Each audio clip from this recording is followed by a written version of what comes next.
it didn't change my life, then it'd probably be out on the streets. If you go in and you're a bit glum, nobody will say to you, what's wrong with your face? People who It's have a worked kind of once a month meeting where, you know, I get to meet other people with bipolar.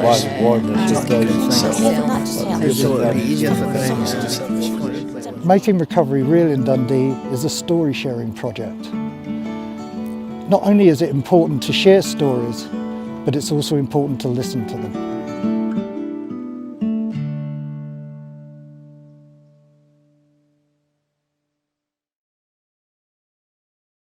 I was on the wrong path for a while, and I just came to terms to myself saying, you can't go further on doing this.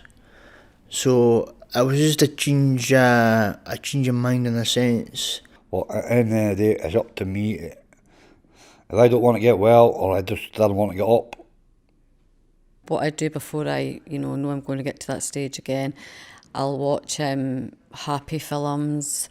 I'll take my dogs for a walk, and by the time I come back from the walk, or by the time I've watched the film, I've totally forgotten about the stress or situation, or I no longer feel as down as what I did.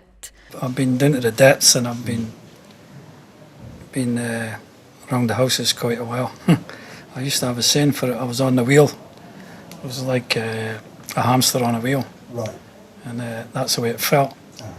After 10 years of that, something inside said to me, or I said to myself, look, I have to stop this. I can't fight this anymore.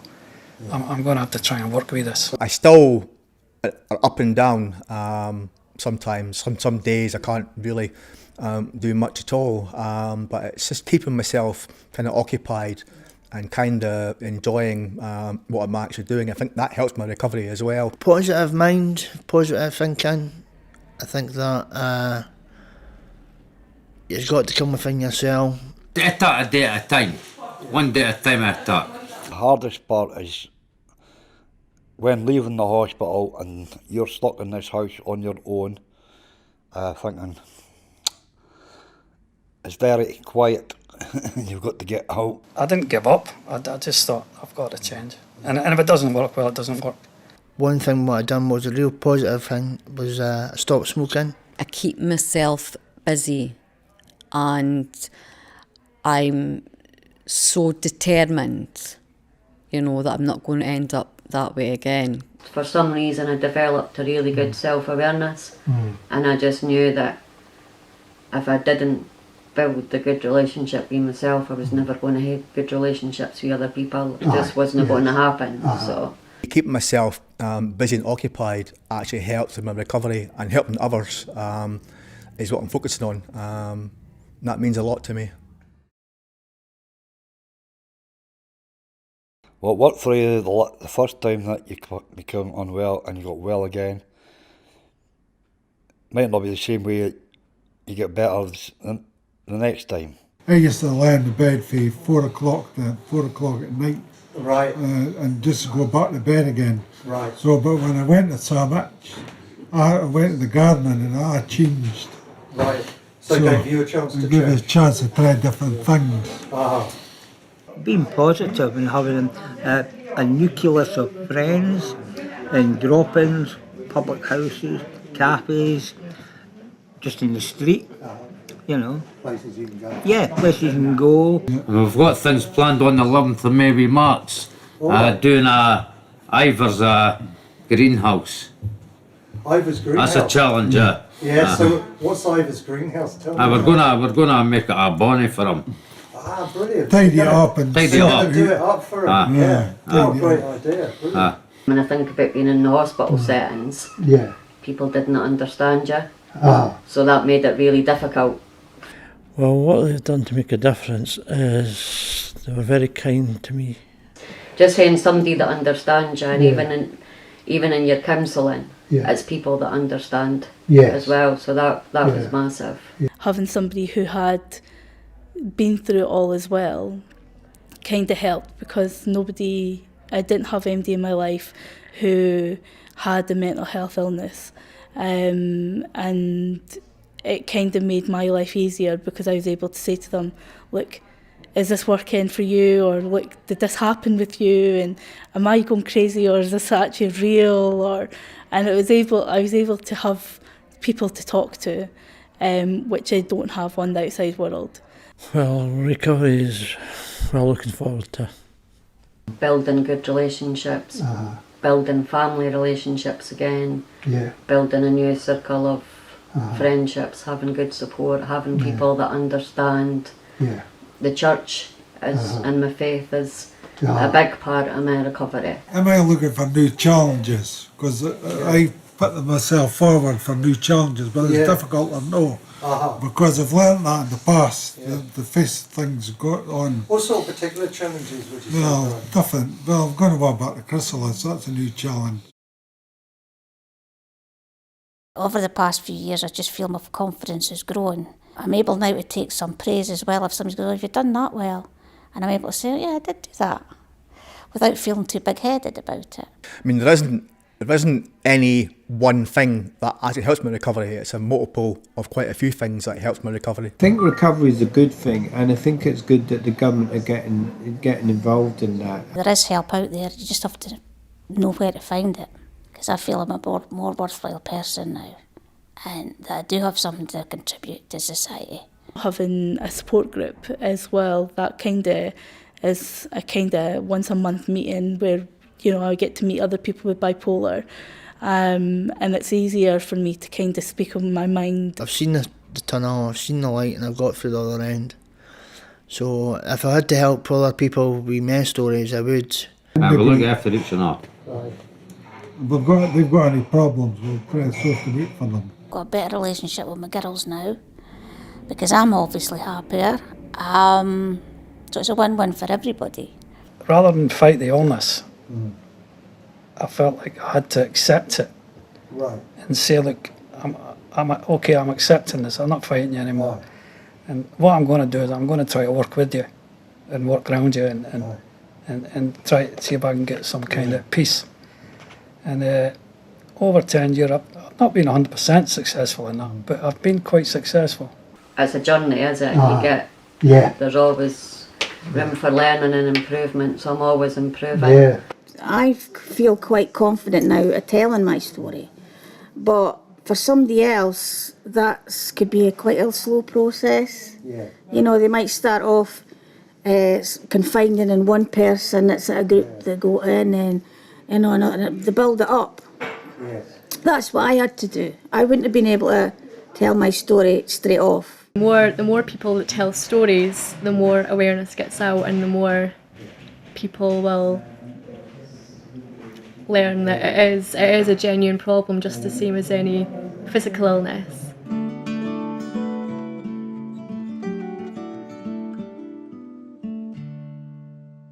I've been going to the Willows now for 3 years. Well, it's actually called Damage, but we call it the Willows. We prefer that. It's much nicer. It's much nicer. It's a place for people with mental health problems, and they're really supportive. The strange thing was, I didn't know anything about the place until I had to go to the job centre when my husband decided to leave me. And the first lady was very rude and just said, why haven't you worked for 20 odd years and all of this? And I was getting really upset. And this other lady came over and she goes, you're not fit to work just now. And so I explained my situation. And then she says, I'm putting you on to my co-worker. So this was, I met Fiona Batchelor from the One-to-One project at the job centre. And for the first few weeks, Fiona came to my house. And then on the 5th week, she goes, look, I want you to do something really good. She said, I want you to try and get on the bus and come down. So that was really nerve-wracking because my confidence was at a low ebb, really low. But I made it. I come down the town, met Fiona, and we went to Damage. Met Kevin and the rest of the group there. Showed us about. Mentioned the art group. Well, I'm very art and crafty. Always have been. And had to fill a form. It got signed by the 3 of us, and then Kevin said, I don't think there'll be a problem, but we just have to wait and see. But within a fortnight, I got a letter saying it'd been accepted, and I could now start going to Willows.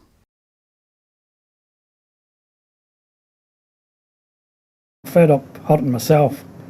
I'm fed up hurting other people. I'm fed up being ill, I'm fed up being paranoid, I'm fed up being angry.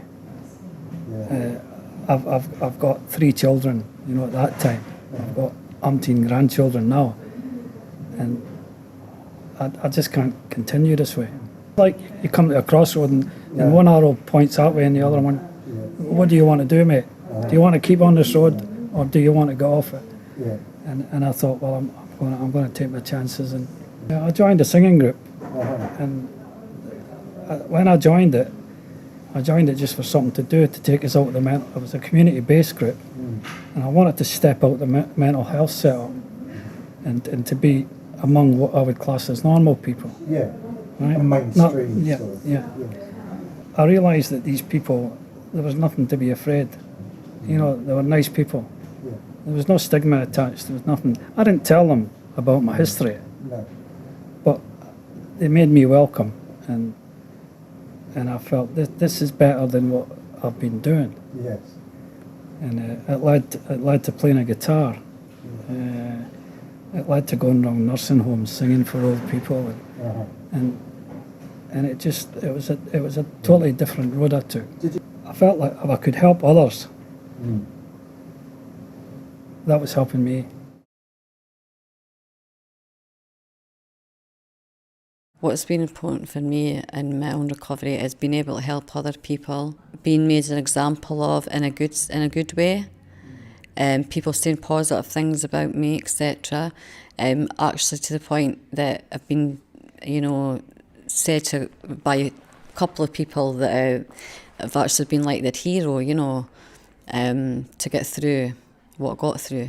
Everybody deserves to be happy. Nobody deserves to feel that horrible way, whether it's anxiety, depression, any kind of mental illness. It's just not fair, and there is a light out there, and they can get better. Might not be overnight, we know that, but I never thought I'd get better ever. No, never thought I'd get back to myself. I first started going to the Haven when I got out of the Carsview. I was there as a patient, and I started to volunteer in the kitchen, doing things to keep myself occupied. I still wasn't fully recovered at the time. I was still very, very anxious and would have to leave sometimes early, and then I just started to feel better, become more determined, I'm going to do this, I'm not going to leave, I'm going to fight this. And then the next thing I was up at Carsview, where I'd been a patient, doing peer support, helping people up there, explaining the story to them, and it lets them see, there is hope there. If we've been there as patients and we're there here now, then the chance they could do exactly the same.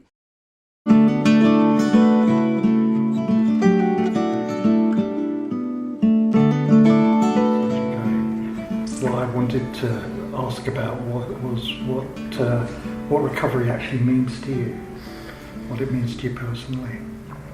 I feel better when I get up earlier in the morning rather than lying in my bed till 10:30, which I've been doing for the past couple of weeks because I've only been that well. So, but when I've got somebody to get up for, I can't do it like it's this morning and just at the morning. That's what it means to me. I guess it's the same for me. It's getting outside the 4 walls, which I stayed in the kind of solitude in my own head for that long, that it's good to come out and see other people that are like-minded, and you get a chance to share your problems. And it's sometimes that you don't feel like coming in, but once you've been in and you've done your wee bit, and you do go away with quite a bit of satisfaction over it, and it just changes your mood, without a doubt. I think recovery to me meant that I was spending more positive time with my family, and I wasn't sort of just in the house all the time. And I say certainly getting out, and I can echo that with yourself, but getting out and have somewhere particular to go. I love making or growing things and sharing that with other people, whether it's making jam or sharing jam out with folk, or making soup and bringing soup in. I mean, I love doing it. I love sharing things with other people. I worked for it was a private estate up in Nairn, but I was there for just about 13 years, and it's when I come into here, it's great because Joyce can say to me, go and do that and show such and such how to do that, and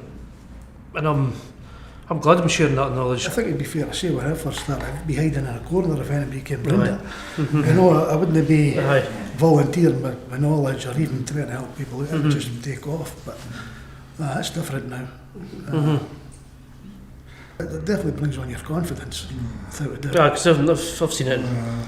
You see it for your own eyes when you've been out here for that long a time. You know? Yes, I've seen it in you the past, because you started it for me, didn't you? About a month before me. We've been into about that's right, because I first met you when you were out there in the something. But it's good to see it, and I does say that knock-on effect, where if you see somebody's doing, you maybe leave them a bit, and then you go to them, and then you are right and all the rest of it, and then you're able to say, well, I actually went through the same thing as you just 2 weeks ago or 12 days ago.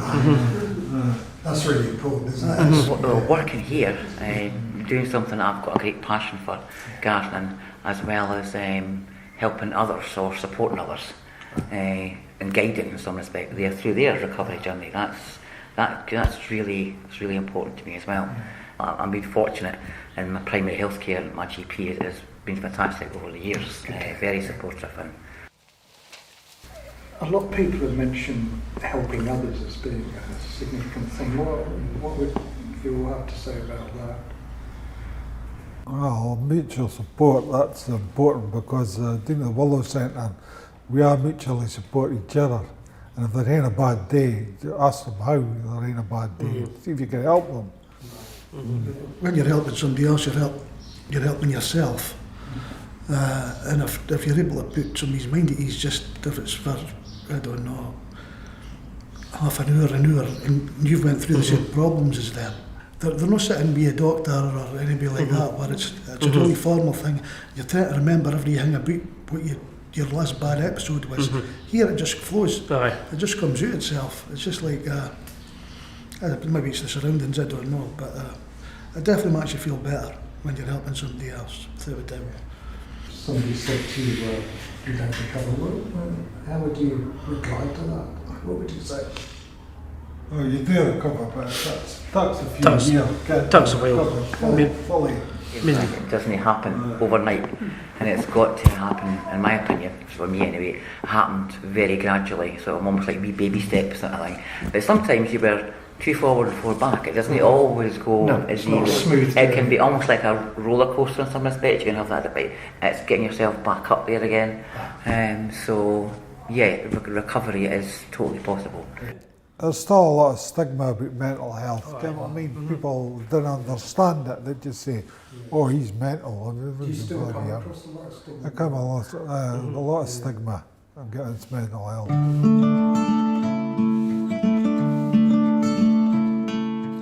think it's what I say, just don't give up hope. No. Keep, if you can't, do your best to strive, even if it's only wee tiny things you're doing. In fact, it was almost like having a jigsaw with no picture. Right. And then finding the pieces as I went along. Right. And then finally, yeah, right, I've got the whole picture now, I've got it. Yeah. And I could see it, yeah, and that was totally fabulous. It was just, wow.